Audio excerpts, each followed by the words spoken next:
Welcome back. I'm Gary Parr, and you're listening to Fiber Talk, the twice-weekly podcast for people who make fine art with needle and thread. And we're at the pinnacle of fine art this week. We have with us from the Royal School of Needlework, Morgan Fowles. Hi, Morgan. Hi. Now, Morgan is a trustee, and we're going to learn what that means in a minute. And then also we have Emma Doggart, who is head of marketing at the school. Hi, Emma. Hi, Gary. Thank you, ladies, for joining us. This is going to be fun. Really looking forward to this. So, Morgan, what is a trustee? How do I get to be a trustee? I want to be a trustee. How does that happen?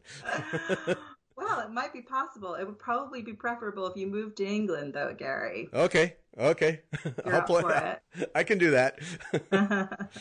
Yeah, so the trustees of the organization, we sit on the board, so we're non-executive directors. And the reason we use that trustee language is it's more kind of typical of charitable organizations since we're a nonprofit. But it's effectively just a board seat the way it would be at any other company. And I'm a volunteer for the organization, so I have a day job and a busy life outside of the RSN, but I just love the school so much. And I've been on the board for a couple of years now. And you stitch also, I assume. Yes, I'm a very passionate stitcher. That's how I found the school originally. Well, all right. And your favorite technique? Got to know. Oh, it's a great question. I like surface embroidery in general. So, I might take you down a rabbit hole a little bit here, but I would say I like crewel work. I like silk shading. I like white work. I love ribbon work. And I like kind of modern interpretations combining those things too. Okay. All right. Yeah. We have to do a show with just you then. We're going to have to explore that. Uh-huh. Now, Emma, the head of marketing, that seems pretty obvious, but as I've done research on the Royal School, that's a pretty massive job there. But it's a fascinating job, an absolutely fascinating job because of all the different areas that one gets to talk about. I've done marketing for many, many years, and trying to find an angle on some things in certain brands is always hard. But for the Royal School of Needlework, there are so many things going on, and there are so many things to talk about, from our rich history to our royal patronage to the new things and new courses and new exhibitions that we offer. So my job is easier here. That's so kind of you to say, because I can tell you Emma works hard. It's actually, it's an organization that has amazing reach, but it's a small team, as there are a lot of charities. And, the breadth of what the marketing team does is so broad to cover all of what the school does, really. And they're out in the field a lot, too, at trade shows and things. Yeah, I wasn't buying that job is easier line. No, don't buy that. No, that went right in one ear and out the other because there's just no way. I mean, you guys offer so much. There's no way that, I mean, sure. you got to be juggling things all the time, Emma. You are, but which I think when I say it's easy, it's that the enjoyment of it. So when you're doing something that you love to do, it becomes more of a pleasure. So you work hard, but there's a lot of reward at the same time. Well, and how many people get to work in a palace? I mean, apart from anything else, that's pretty special. But it's special as well because when people come, it's a very special time for them. They really enjoy the experience. So that also, as I say, is rewarding in itself as well. Yeah. Talk about that palace and the history. That's because, not everybody gets to operate out of a palace. So talk about the just a little bit about the history of the school and how it ends up in a historic structure like that. Well, we were founded in 1872, and we were founded to keep the art of hand embroidery alive, but also to provide employment for educated women who had lost their husband or father and had no way of earning a living. So it was a way they could come and support themselves. We started off actually in London in a small shop and then continued to grow. And it was in 1987 actually that we came to Hampton Court Palace. And that was at the time thanks to our patron who was the Queen Mother. When we moved there. It was Queen Victoria, wasn't it? The Queen Victoria was the very first patron that we had, but we've had many different royal patrons. And at the time of moving to Hampton Court Palace, it was actually the Queen Mother. When the Queen Mother passed away, then it was the Queen that became our patron. And currently our patron is the Duchess of Cornwall. So help me. Cornwall is also known as Camilla. I know us Americans were not as familiar with all the titles, but that's Camilla. Right. Okay. So that was I was curious as to which one that was, and of course. Yes. Charles's wife, Camilla. Okay. A professional podcaster would have looked that up, but whatever. So help me with some of the terms that you guys have that what does patron mean? When you have the queen as the patron, what does that mean to the school? That means that she is the sort of ambassador, if you like, of our school. She gives her support to the school, which is very, very precious indeed for us to have. Okay. She comes and visits, and there are events that you can do together, and royal events that we get to participate in, and so on. Okay, so she gives you a visibility unlike any other then. Right. That's right. Yeah. We also do work for the royal family. We have an embroidery studio as well as offering various different embroidery courses. So we have done various different projects for the royal family. Yeah, that's the part that intrigues me.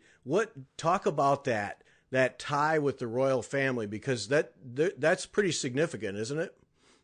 Oh, absolutely. I mean, it all started off from our history, sort of going back to that in a little bit more detail. We were founded, and the president at the time was Princess Helena, who was Queen Victoria's daughter. And that was in 1872, as I mentioned. And then in 1875, Queen Victoria actually became our first patron. And that's actually when we got our royal part in our name and became the Royal School of Needlework. Continuing on, as I mentioned, we have the other patrons, but we've done various different projects and worked for the royal family. We've done various different coronation regalia. We did that for Edward VII and King George V, as well as Her Majesty the Queen. And we've continued to do various different things. So, for example, we've also did Kate Middleton's, the Duchess of Cambridge's wedding dress as well, which was something a bit more recent that we worked on. Now, is the school the go-to place for any royal family embroidery work? Is it just an automatic, you guys handle it? Or is it not always that way? It's not automatic. They have a choice. But where else would they go, Gary? I mean... exactly. But pretty unparalleled. So, I think the history of the Royal School of Needlework doing embroidery for the royal family is so extensive that when something comes up like the coronation or a wedding, it is the place to go. Okay, now I got to know the inner workings. So we've got to say we have a wedding dress we're going to work on. Do you must have a body of stitchers who are have enough skill to operate at that level? Do we have a bidding process, or how do we select the people who are going to work on on whatever piece it is? Yeah, that would come through to our embroidery studio. They have a team of expert stitchers, and they actually work for not only new commissions of wedding dresses, but they would actually also do conservation and restoration. So it might be that the customer actually has an old wedding veil that has been a much treasured item and been passed through the family, and it's got a few holes in or tears in. They will actually also conserve and restore that, so that the next member of the family can wear that.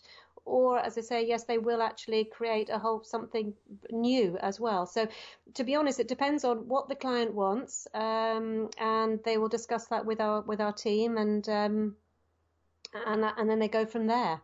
But it's a very busy and active studio. There's a team of full-time personnel down there and a woman who runs the studio, and they're going all day long on various commissions, and so it's whether it's new works or restorations. So when a big project comes in, it's planned out the way you would expect it to be, and probably someone will lead it, and there are various people that work on it. It's all quite top secret, actually, when it needs to be. So far, we haven't heard of any elbows being jabbed to work on any particular projects. And it's probably good to have a rotation. We also, and this is kind of getting into the detail a bit, but one of our educational tracks that we offer is the Future Tutors program. And as part of the Future Tutors program, they will work in the studio as well. Okay, so it really, that part, when a project comes in, regardless of where it comes from, that is handled just like any other company or organization would. Then it's a team of people, and we have functions. Okay, all right. Yeah, it's planned and carefully planned over time. They estimate how many hours it's going to need for each project, and they plan that with staffing and go back to the client and discuss it with them, and as you would expect. I mean, one of the lovely stories that comes from the studios, obviously everyone is trained to the same level and in the same way, and very high level and in the same way. They have a saying that never shall a seat go cold. And this is actually so that when we do big commissions, you can have, when somebody needs a break, they can get up from their place and go and have their break, and somebody will jump straight in and just grab the needle and continue stitching, and you wouldn't know that was work from a different person, because they have the same incredibly high standard, and they actually learn and they do their technique in exactly the same way. And that's what the studio is all about. We can do anything that's very small, but we can actually also do something that's incredibly large and massive amount of hours. See, that's the fun part to me, is when you have a group of people that can do that. Because, there's no way you would do a lot of those projects. No way one person could do it. Absolutely not. You have to have a team. But to be able to have that happen, no way I could, but we just step in and you can't even tell. That's impressive. I love that stuff. Yeah. It is incredible. And I think, what makes that possible is that the RSN is training them themselves, right? So it's not like it's a freestanding embroidery studio where they're bringing in people and they don't know what kind of skills they're going to have coming into the organization. They actually come through the Future Tutors program at the organization for the most part. And thus we can be really confident in the quality of the skill that they have. Yeah. Is there, and this is probably getting way too far into the weeds, but when a piece like say Kate Middleton's dress, there must be an ongoing inspection of the stitching to make sure that the quality is held up. I mean, obviously the people are going to hold up the quality. There's got to be an incredible sense of pride in working on those things. But is there then an oversight that says, well, maybe this could be a little bit tighter, we should go back and rework it? How is it just an ongoing quality control on top of top-notch stitchers? I mean, everything has got that high quality, whether that be at our studio or actually for even our students. So, for example, we do a certificate and diploma course, and that is where students have to learn different techniques, and they produce a piece of work from for a different technique going through the different modules. So they will start with Jacobean crewel work, for example, and then go on to study black work. But they will have to finish one technique first. But within that technique, there is a particular criteria that they have to fulfill. And the reason I'm telling you all this is because if they don't, certain elements aren't quite up to the standard, they will have to unpick. So throughout the school, we have that wonderful high quality of teaching, and actually we're just, emphasizing that to our students. And sometimes it will mean, if it's not up to that particular standard, for the student to be able to be proud of their work, there is that quality where maybe it might need to be unpicked and started again. But also what's interesting about that is, to a certain extent, it's self-regulating. So, you initially asked about the studio, and of course there is a studio manager and there will be quality control and so on.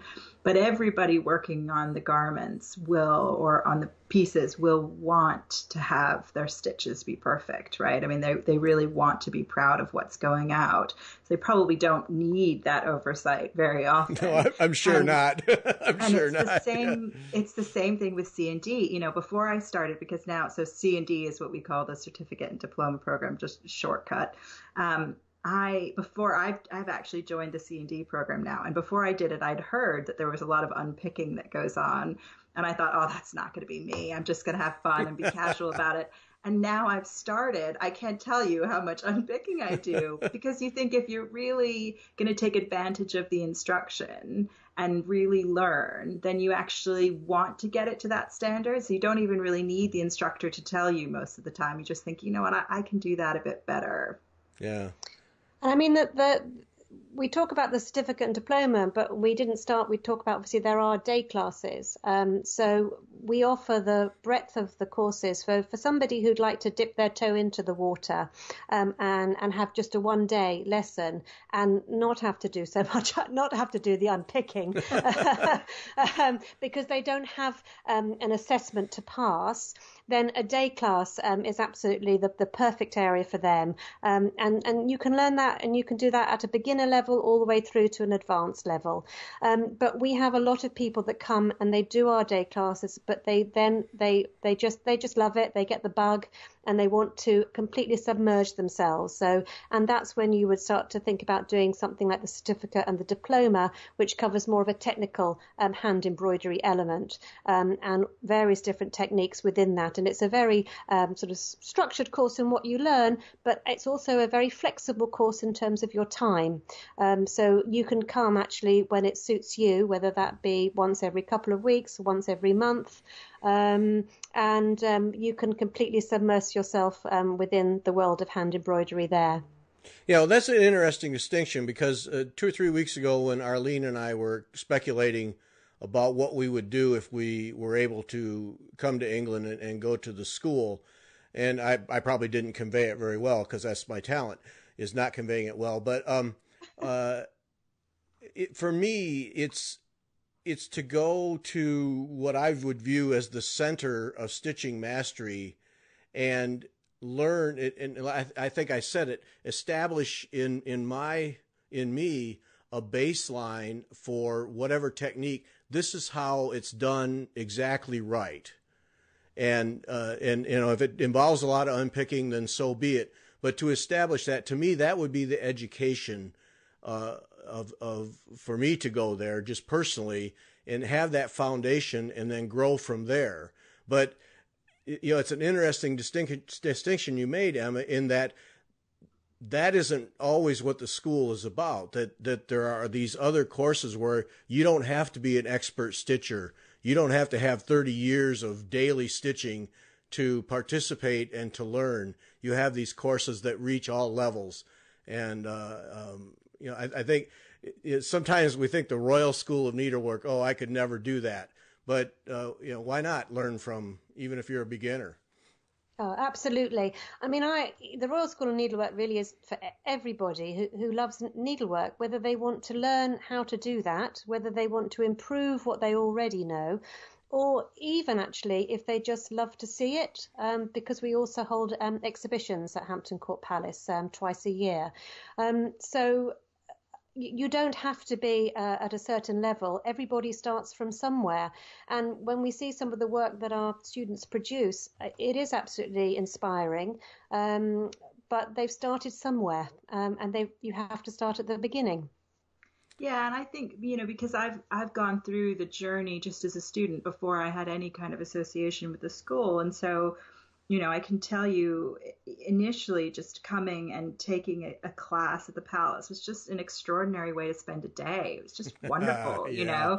You're there with people who enjoy doing creative things, and you have an amazing world-class tutor, and you have a good chat, and actually there's very nice tea and biscuits at the break, and you're usually sat there looking out the window over the gardens of the Palace. And it's just wonderful. And on the day, you usually get, it's almost like it's typically a sampler that you're creating, but in the sort of an embroidery sense of the word. So you're going to learn a number of different kinds of stitches. And so on the day, you'll be talked through how to do each of those stitches, and you'll have some time working on them before you switch to the next one. And so typically you would finish the piece at home. You're not going to get through it in the full day. And so it's really just an opportunity to learn. And there's nothing scary, intimidating, or, wrist slapping about it at all. It's really just absolutely wonderful. And you can go on like that, indefinitely, and increasing levels too, because the day classes go up to advanced levels, as Emma mentioned. And then you can choose to engage more deeply if you want to do C&D, for example, or some people do future tutors. And then we also actually offer a full undergraduate degree, which is pretty incredible. So there's lots of ways to get the education from the school. We also, probably as your audience knows well, we publish books on technique. So if you can't be at the school for instruction, you can do the books. And also we have distance learning, which is a new initiative for us. And we can talk about that a bit more because it might be interesting for your audience. But just to say, that I think when you start going into some of these more intensive courses like C&D, though the quality of instruction is precise, it's still not intimidating really, because the whole point of being there, the mission of the Royal School of Needlework is to preserve the art of hand embroidery. And the wonderful thing about the school is it does have this very long history where the tutors have learned these techniques and passed it on and passed it on. So when you go to the palace and take these classes, or you go to any of the Arthan courses, the point is to learn those techniques that have been honed over time. So you don't have to do it that way. When you go home, you can totally reject it, of course, but that is sort of the point of being there. No, don't do that. Being able to take advantage of that, really rich history. And that's one of the things I love about the studio as well, because if there were any doubt that we needed to modernize the way we're doing things, if there was any place that would be discovered, it would be in our studio, right? Where they're, working every day stitching for clients. And so what I love about being in the C&D program, for example, is that we use the kind of the same twill fabric that they use down in the studio, and we use the same threads and the same needles. And you just think, wow, this in itself is wonderful. The same twill tape, and because they've sourced that from exactly where they need to source it from, and they're confident in it because it needs to hold up for their clients. And that's really the point of going. It's just to learn the best ways of doing things, right? And as I say, if you want to reject it, you can, but it's the experience of learning it that's really wonderful.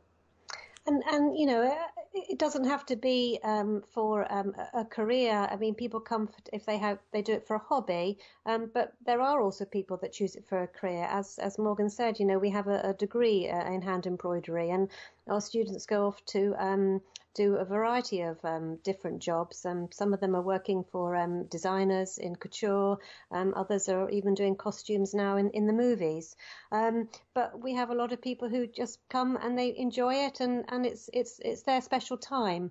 I mean, our classes are all small. Our day classes, we don't have any more than 12 people.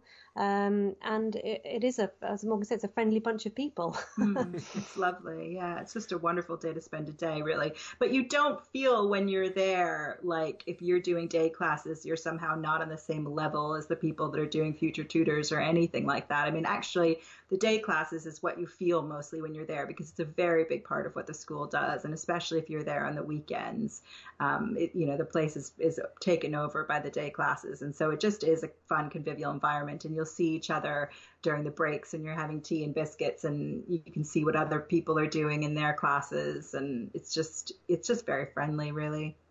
I mean, the one thing I've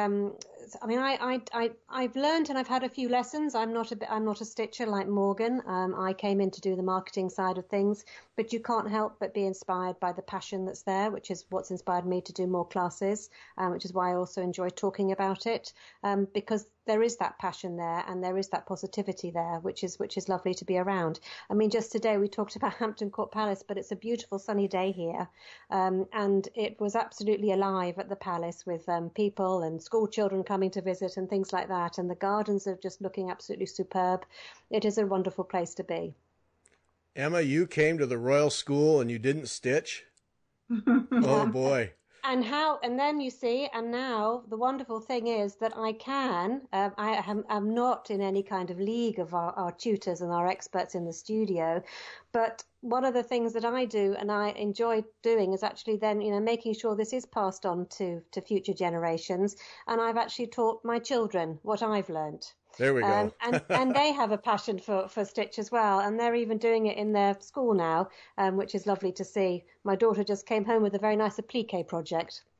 There we go. Yeah, walking in, not being a stitcher and working at the Royal School, that's an avalanche that I don't think you could resist. You're going to have to pick up a needle sooner or later. Yep. Yeah. And I wasn't intimidated, you see. There we go. Okay, so let's put this in order. So we have day classes, 1, 2, 3 day classes, and then we have the certificate and diploma courses, and then we have an undergraduate, I assume 4-year program. 3 years. 3 years, yep. and then that happens at the Palace. But then you have satellite facilities throughout the UK, and then I know you have at least one in the US and in Japan, if I'm correct. So you have that, and then you also have online. So really anyone anywhere in the world who wants to take a course from the Royal School really can do it. Yeah, that's absolutely right. And I would say, I think you've pretty much summed it up there, because it is a lot just to understand, even just on the, just from a course perspective, it's a big scope of what we do. So as you say, there's the degree program, which is 3 years, but that's typical in the UK. And that you get an undergraduate degree from an art college here with that. And then you have the Future Tutors program, which is typically for people that want to have a career in embroidery or who want to become instructors themselves. And all of nearly without exception, the instructors at the Royal School of Needlework have been through the Future Tutors program themselves. So that's one of the things that really kind of sets it apart from embroidery instruction around the world is the level that the tutors themselves have trained to. And so you do that for 3 years, and part of that they work in the studio, as I mentioned. Then you have C&D, which is sort of what I might call an advanced hobbyist. So somebody that really wants to go deep into it. And also the format of C&D is very interesting. And that's probably a whole separate show just to talk about all the different ways that you can do C&D, because you can do it. It's a terrific program because they've built it very flexibly. So you can spread it out over 5 years, actually. But you can also do it through intensive. So we often get international students that come over who, if they want to do the C&D at Hampton Court Palace specifically, because we offer it in America as well. But if they want to do it at the Palace, you can do it through one of our summer intensive programs, for example, or you can do it flexibly if you're based here, want to come over for it flexibly. And then we have the day classes, which we've talked about. And the day classes, really, we run just, how many day classes would you say we run a year? About 150, I think. Yeah. Different designs and different techniques, different levels. And most of them are 1 day, but sometimes they're longer than that. They're often on the weekends so that they can be around working schedules. And there's enough of those that you can really keep doing that to infinity. So and then the Palace also offers bespoke classes, and that can sometimes be attractive with international students as well, because say, for example, you knew you were going to be in London for a week and you wanted to do a couple of classes at the Royal School of Needlework, but you didn't see the ones that you wanted on the schedule for that week. You can do private tutoring with the instructors, and that's actually very popular with international students. Or you can arrange a group to come and do it too. So we occasionally have instructors from the US, for example, who will get a group of people together, or maybe it's your local needlework club or association, and they'll come over and build a curriculum for themselves for a few days. Yeah, that's going to be fun. Boy, the person who schedules all this, holy smokes. Well, it's more than one person, as you can imagine. There's, for each of the different kinds of education methods, there's different people that do it. But so those are that's all offered at the Palace. And then, as you mentioned, there's satellite schools. So I think there's about 10 around the UK and Ireland. And then Williamsburg in the US, and most recently Kentucky in the US too. Which happened, was it last summer? Yep, in July. Yeah. which was great. So I think that's going to happen again next year off the back of how well that did. So you can do them in the US, you can do them around the UK, Japan, as you mentioned. And then, of course, the hub is really the palace. And then even beyond that, now we have distance learning too, which is online learning. If you can't get to one of our classes somewhere in the world, or you want to do a class at home on top of the in-person classes, we now have distance learning. And those distance learning, that is how-to videos and PDF instructions. How does that work? So we've got 6 different techniques that we've launched so far. You can see what I mean when I was saying that there's always an angle and something to talk about here. You see, yes. It's very busy. So yes, that's 6 different techniques, and that covers. We did one for Jacobean crewel work. We've done silk shading, canvas work, gold work, and white work, and black work that people can choose. And yes, that is literally you are sent a kit. And then you have you log in online and you have a series of videos to be able to instruct you, and they are done by the RSN tutors. They're really beautiful, high quality videos. You can go onto our website, and I think it's the courses tab, and then you can go into online learning. And within that, there is a link to go and sign up for these classes. And at the moment, I think, as you said, there's 6 techniques. It seems to mimic the kind of initial module of the certificate, I think, right now. So there's the crewel work, white work, silk shading, canvas work, black work. That's right. And there will be more. We're hoping to launch this year as well. Yeah. And on those, you can watch the trailer videos, which are stunning, and they're on YouTube too. So that alone is really enticing. They're just wonderful videos. And actually, I forgot, as a special treat, we have a discount code for your listeners, which is something the RSN never does. They don't discount anything. So it really is a very special treat. Emma, what's the code? Well, you need to go on to our you can buy these through a different website, which is rsnonlinecourses.com. And if you go in there, and then you would just key in the code TALK10, and that will give you 10% off the course that you decide to buy. And that's available just for the distance learning courses only. And you can get to it through the RSN's website as well. We'll make sure there's a link in the show notes, won't we, Gary? Oh yes, there'll be a link. Yes, no, that's terrific. So 10% off on online courses. Talk10 is the code. That's right, and via the rsnonlinecourses.com website. Yes, so yeah, I'll put a link and in the show notes, and we'll talk about it in the upcoming shows too, just so everybody gets a chance to do it. But thank you for that. That's a nice door opener for people. Excellent. Yeah, please do. And also tell us what you think, because it's actually, we've not been doing online learning for very long. There's a much longer history of the in-person classes for obvious reasons.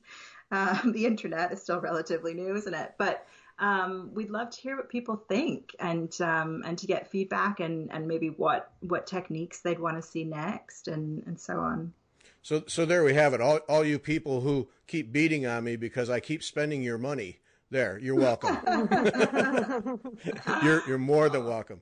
So Morgan, what course are you taking? Tell about your personal experience. What course are you taking, and what's that been like for you? Yeah, so I started taking the day classes at the school, and there's lots of introductory classes that you can take, and the first introductory class you take will typically be a crewel work class. And I was beginner, I'd never done embroidery before. I'd had a little bit of stitching experience, but no one in my family stitches. I mean, it was just, a total shot in the dark. And so the first class was a crewel work class, which is a really good one to start with. And I think some of your guests have talked about this before, but crewel work yarn in and of itself is fairly forgiving because it's a little bit fluffier and covers a wider area. And also crewel work is a great way to learn a variety of stitches. So it's really good fun. And actually, crewel work is one of the modules that you take in the certificate course, and students often say they wish they could do it a second time, because part of that course is to take to learn a variety of stitches. It's just really good fun to learn all of them. So that's where I started, and then I got the bug from that, and I started with more day classes in white work. I really love ribbon work, which is not something that you see a lot of other places, and I did a few other silk shading, gold work, and then after that, I decided, I should probably sign up for the certificate course and really go for it. Which I took the opportunity to start when I was on maternity leave, because it was the first time I thought I'd have a little bit of time. And how'd that go? So, well, you know what? It's actually, I'm a little bit stuck right now, because I love going to the palace and doing the days of instruction, but in order to get the most out of it, you have to do work at home. And that's where things are falling apart for me a little bit. I have a 6-month-old and a 4-year-old. So it just it never feels like stitching is what I should be doing when I get a free minute. But it is, I love the excuse of getting to say, I'm off for the day and going to the palace and spending the whole day stitching there. That's brilliant. I just need to do a little homework before I can go back. So that's my stitching journey. Really, it was starting with the day classes and then going on to C&D. So I'm about halfway through the first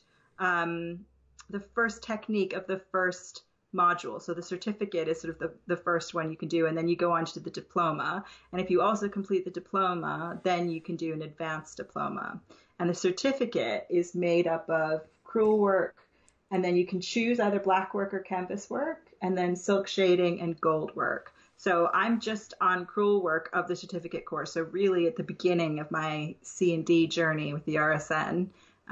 But it's magic, because one of the things that you get to do in the certificate course that you don't get to do in the day classes is learn about how to frame up, for example, how to create a design, how to transfer the design onto your canvas, and all again using really traditional time-honed techniques, and then to frame up onto a traditional slate frame. And then you go into the stitching, where you also learn an incredibly broad range of stitches. So it's pretty exceptional. Oh, I'm jealous. Not of the toddlers, but of the. You've got to come do it, Gary. You really do. Oh, so tempted. Okay, now Emma, we're going to talk about the course where you learned how to put thread in a needle in just a second, but. Thank you.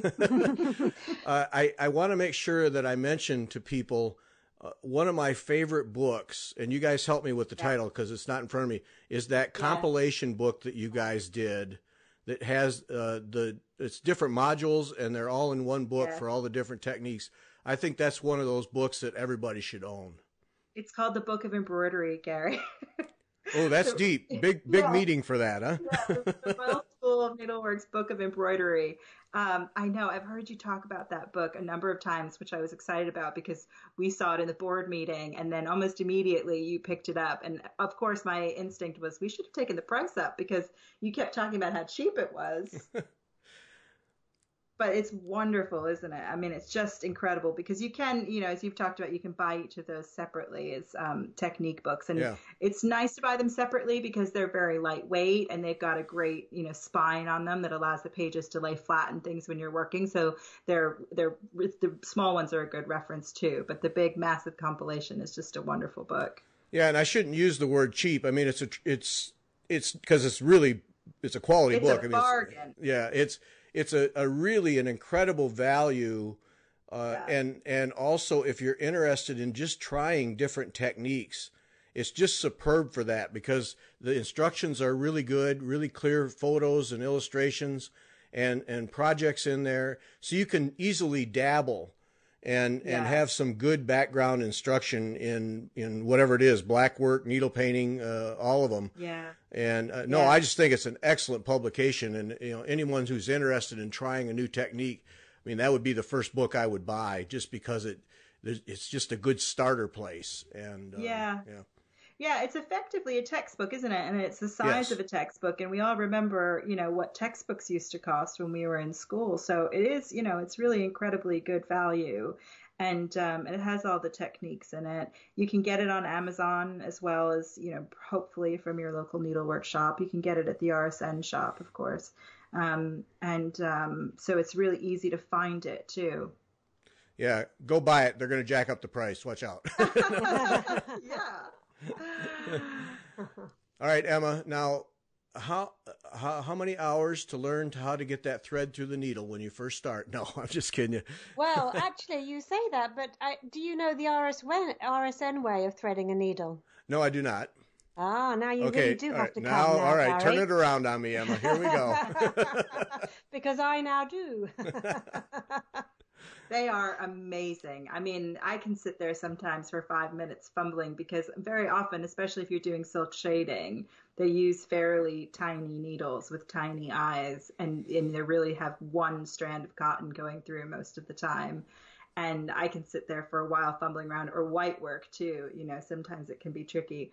And the women at the Royal School of Needlework, these tutors, they can get anything threaded. It's amazing. It's so quickly. You'll be sat there for 5 minutes licking the thread and all sorts of naughty things that you're not supposed to do. And then they come over and in half a second, they've got it threaded. So funnily enough, that was one of the first things I did learn, actually. And also a very clever way of tying a knot. Yeah. Educate us, Emma. Come on. No, I'm gonna leave that, and hopefully that might intrigue people to come. Okay. Just the very basic things like that. Okay. Needle threader. Needle threader, needle knotter. Yeah, I bet needle threader's not allowed at the school. Well, again, it's nothing's not allowed, and I think it depends what you. So need. I could bring my needle threader. All right, I'm there. I bring needle threaders. Of course you can bring needle threaders, but I think if you do it enough, you probably won't need them anymore. And that's what we see from people in the studio and the instructors, and even, stitchers that just stitch a lot. To thread any needle that quickly. Wow. Yeah. See, I can't. Yeah. Okay. They're very deft with knots, and also with casting on, because there's a specific technique to that at the RSN as well. They want the knot at the top of the piece. You never put a knot at the bottom, and then you do a couple back stitches, and they can make the teeny tiniest little amazing back stitches that you'd never see. They're very talented. See, I love that little stuff, the little things that. Yes. Yeah. Because that's one of my. Still one of my areas. I mean, use a pin stitch to start most things, and sometimes a pin stitch to end. But that is still one of the things, is starting and ending threads, that if I could get it quicker, I would really be happier. Exactly. Yeah. I hear you talk a lot about how you like to keep a one thread going, and I think that's a brilliant idea, because it's just not the fun part, is it? It's the knotting and the threading and the casting on and getting ready to go, and if you have to face that every time you go to stitch, you're just not going to be excited about it. Yep. Oh, that's been a difference maker for me, starting a thread at the end of a session, starting a thread for the next session. Just pick up and start stitching when you get it's really been a difference maker, because you're able, you're exactly like you said, you're able to just stitch right out of the gate, and then you're warmed up and on your way, and then you have to change a thread later. It's not nearly as big a deal, but something about that, sitting down and putting a thread in. And I did it last night. I ended on a thread, and I was tired, and I did not start the next thread. And it's like, I went to bed, and geez, now I'm going to have to. Because I've got this habit. See, I've developed this habit now where I can go down, I look at the chart, it's already, I'm doing a sampler right now. And so I'll start a thread, and then I'll bring it to the top. And that means that I have one half of a cross already started. So I can finish that cross and just go. And now when I go to do it again, I'm going to have to start a thread. It's just going to be painful. Well, I know. I'm with you. And actually, you should know that is fully RSN acceptable, is to leave one thread in play and walk away from the piece for the next day. But they can do it so quickly. These tutors come over and they do it so quickly. It's like nothing for them. So I think that's probably good too, is to learn how to make it not feel like such a barrier, Yeah, I would be happy about that. One of the things that surprised me, and literally surprised me about the school, is that it's a not-for-profit organization. I just had always assumed it was a for-profit organization. So you guys have to operate under that umbrella, which changes things a little bit. Yeah, no, it definitely adds a layer of complexity to what we do, but I think it's actually really wonderful because it always keeps our mission and our intention very pure. Yes. This isn't about raking in a lot of bucks for us when we say that what we're devoted to preserving the art of hand embroidery, we really mean it. And that's why I think the activities of the school are so broad, because a big part of preserving the art of hand embroidery is, of course, teaching, but it's also teaching future tutors so they can go on to preserve the hand of art embroidery. And it means for people that can't be at the palace to do that, or at one of our schools, that we offer books to do it, or we offer online learning to do it. We also want beautiful examples of embroidery in the world, and that's why we're there to restore pieces and to create new pieces. And we have a retail arm as well. So we have an online shop where we sell some of the things you'd expect to find in an embroidery shop, but also some of the things that are harder to find around the world and are important for preserving the way that the RSN likes to do needlework. So we have the slate frames and the trestles and so on, which are all really popular. And we have a shop in the palace as well. And then we have the exhibition. So again, all of it is really just about getting embroidery out into the world and at a level that people can appreciate and a level that it will go on and live forever. Yeah, you owe me some time. I did not know you had a store. Yeah, you owe me a half hour. Yeah. And just to add to that, I mean, we're also now sort of trying to encourage more children to actually stitch as well. So we have a special schools project, which we just launched last year, which was actually called a selfie project. So we were encouraging children, instead of doing a selfie on their phones, to actually pick up a needle and use their hands instead to create a selfie. And we were working with schools to give them the tools to be able to do that. And we also had some teachers that came in and had some lessons with us as well as part of the project. Well, talk to me more about that, because my wife, through our church, they work with a school. And it's a school that, kids don't always have the best situation at home, and so they try to help out and do various things. And my wife there's several knitters in our handbell choir at church, and so my wife has been talking to them about setting up some kind of a knitting, and of course I got dragged into it for stitching, activity at the school for these kids to give them something other than phones and video games. Yes. And I think it's going to go. I think she's going to be able to make it go, because the knitting people are, of course, they'll go anywhere.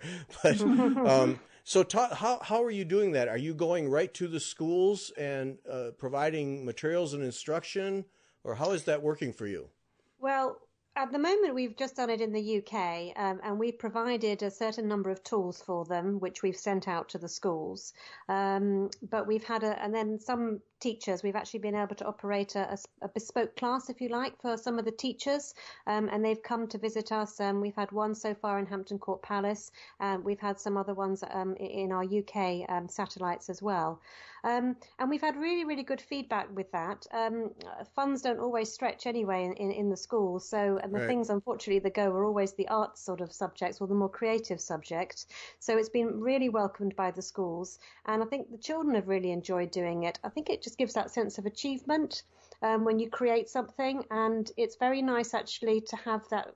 We have all the heritage of the stitch, but one thing we're very keen on, obviously, is showing the contemporary side and making it relevant for today. And I think that's very key for us. So to be able to then take stitch to the next generation is something that we will continue to do and want to grow. Yeah, well, and that's important. Obviously, it's important to involve young people in needlework, because that's the only future that the hobby is going to have. Exactly. But also, and I've mentioned this a couple of times in podcasts, I think we're seeing young people, the pendulum kind of swing in terms of, I'm really sick of looking at my phone all the time. What else is there to do in this world? Yeah. And needlework is an excellent other thing to do. And I think also because it's becoming so much more popular in fashion and interiors, I think that's had a very good knock-on effect for the younger generation. In particular, if they want to actually personalize their clothing. So if they can learn some embroidery and actually make their jeans a little bit different, then that's something that has inspired them as well. Yeah, embroidered clothing is definitely having a bit of a trend moment right now, which helps. But I think you're right too. It's this idea of mindfulness. You know, we're hearing more and more about mindful practices and meditation and mental health and well-being and stress relief, and you get that from stitching, don't you? And I think as long as young people, if they're not exposed to stitching, then they're not going to know to start. I didn't know about it really for a long time, or think of it as something you could pick up the way you pick up knitting or another creative hobby. And so when you get that exposure, you can get a taste of it and then just take it from there. And it's really a lot of fun. And I think also, you know, Emma touched on something important when she talked about showing students that you can do it in a modern way, because when we talk about the RSN, we often talk about these very traditional techniques like crewel work and silk shading and white work and gold work and so on. And a lot of the commissions that come into the studio are ecclesiastical work or the military work and so on. But what you're learning in those techniques, you can really take to very modern applications of any kind of stitch work, really. So, you know, I love learning crewel work because I love learning all of the stitches and I love learning about color theory and so on. And again, it's all of that technique around framing up and learning how to mount and so on. But I probably personally wouldn't use the type of design on my walls day to day that you would see from traditional Jacobean crewel work. Nor I tend to prefer the stranded cotton to wool, for example, just in terms of what I want hanging in my house, or if I like to stitch things on my children's clothing and so on. And but you can apply the traditional techniques to a more sort of modern way of stitching too. And so the RSN, it's really not just looking at the past. It is about how do we use this to make fun embroidery that looks relevant today. I'm really glad to hear these things where people are any effort to involve young people. It's you just described how important it is on so many fronts. And Emma, you brought up something I wanted to make sure we talked about, and that the impact of the theater and entertainment world and all the embroidery. And of course, Game of Thrones is always the one that falls out of people's mouths, but there's so much recently, and Netflix and Amazon are too, where we've seen series, particularly about royalty in England, and we get to see the costumes. What impact has all of that had on the Royal School? Have you received a lot of work to do that? A lot of consulting? How has that played? Well, interestingly, so high definition, of course, within the movies, has been a great friend to us, because it means now that actually they can't get away with perhaps trying to yes. paint on some sort of embroidery on a very old costume. So they've had to, yes, go back to actually really creating these things. And our degree that we mentioned, some of our graduates are actually now working within that area, and a couple of them actually worked on the Mary Queen of Scots movie, which was recently nominated, of course, for an Oscar for their costumes. And they've worked on the costumes for that movie. They worked on also some costumes for Murder on the Orient Express. That was another recent movie. And it's something that we're seeing more and more of, actually. By more and more of, are you doing the work? Is it consulting? Is it a combination? It's a mixture, really. So some of our graduates will go off, and that is where they are finding their careers. Oh, okay. One of the projects that we worked on was actually, you mentioned the Game of Thrones, and we did do a piece for the Game of Thrones. It was for the launch of actually their series on DVD, and it was an epic 6 meters by 4 meters piece where we brought in, some of our students actually helped with that as well. Everybody sort of got involved with that project, and it was a wonderful project again to use these traditional techniques but actually then also introduce the sort of contemporary edge to that as well. The relationship can be different depending really on the client, can't it? So sometimes it comes in through the studio as a commission in a traditional sense, and sometimes it's the students have placements with different companies and brands and things, and so it's just a variety of ways, really. It's fun to me because it just when you think that needlework is stuck in a channel, these things will happen that will expand it out and branch out and I mean, I'm sure there's always been some element of embroidery work, needlework in entertainment. There has to have always been, but it's just been this real resurgence here, expansion here, where we've had so many series about British royalty, and the costumes are just fun to watch anyway. It's Yeah, absolutely. Some of the most fun shows to watch are the ones that have really beautiful costumes. Right. I think anyway, those are my favorite. But yeah, and I think it's also, I mean, preservation is about moving forward, isn't it? And so the RSN really, it's wants to preserve embroidery, so it's found a way to keep it relevant today. And we're lucky in that, we're the organization that people think of when they need to have a piece of embroidery work or stitch work done. So they do tend to find us, which is very good. Not tours, but exhibits. I mean, I know you do tours, but yeah, you have a new exhibit that's on now through August, is it? Yes, that's right. We do 2 exhibitions a year. The exhibition that we have on at the moment is called Embroidered Home, and it celebrates pieces that historically have decorated the household throughout the 19th and 20th centuries. And it will include things like fire screens, tablecloths, cushion covers, a whole variety of items that have really brought back memories to a lot of people that have seen them as well. I'll bet. Yeah. And what's neat too is that, so one of the ways that people first interact with the school is often through an introductory course. And as I say, nobody should feel intimidated by those because everybody in the room is a beginner and the school runs quite a lot of them. But if you did want to just take an even more bite-sized version or not come for a whole day, we offer tour and tasters, as we call them, which we've been running for a few years now. And so with that, you come and you get a taster, sort of a shorter version of a course to find out if you could like embroidery.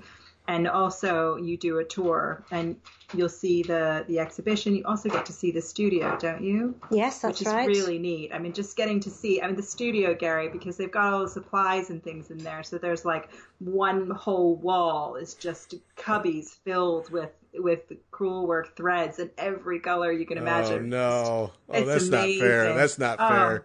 It's amazing. And they think of it as nothing, just pulling out some thread, and I'm drooling standing there. And also some of the biggest frames you've ever seen on these enormous trestle tables, because a lot of what they do in the studio are really quite large work. So that, if it's an altar front or something to that effect.